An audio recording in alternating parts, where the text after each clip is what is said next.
Badan Narkotika Nasional Provinsi Sumsel musnahke barang bukti narkotika jenis sabu sebanyak 13 kg. Hasil ungkap kasus dari 3 tersangka, yakni Supriyadi, Samurudi Hartono, serta pengendalinya berinisial MA dengan cara di blender. Ini pelabelan baru.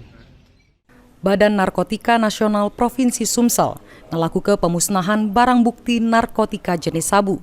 Hasil ungkap kasus dari 3 tersangka, yakni Supriyadi, Samurudi Hartono, serta pengendalinya berinisial MA yang diringkus di tempat berbeda. Pertama, anggota BNNP Sumsel ngamankan tersangka Supriyadi dengan barang bukti 10 bungkus sabu seberat 10 kg.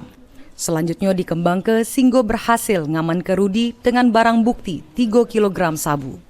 Tidak cuma itu, pengendali para tersangka yang terlebih dahulu ditangkap. Yang sempat buron, yakni berinisial MA, juga ditangkap jeru pelariannya di daerah Kayu Agung. Diduga hendak nak balik ke kampung halamannya. Selanjutnya, barang bukti sabu tersebut dilakukan pengecekan, sehingga pada akhirnya dimusnahkan dengan cara di blender.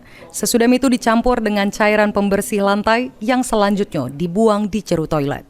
Itu bisa dikatakan gudang. Selama ini menjadi gudang, karena dari keterangan itu sudah beredar dari tahun Januari sampai Juni ya, itu sekitar ada 140 kilo lebih mereka sudah bisa mendistribusikan narkotika jenis sabu dari tempat itu.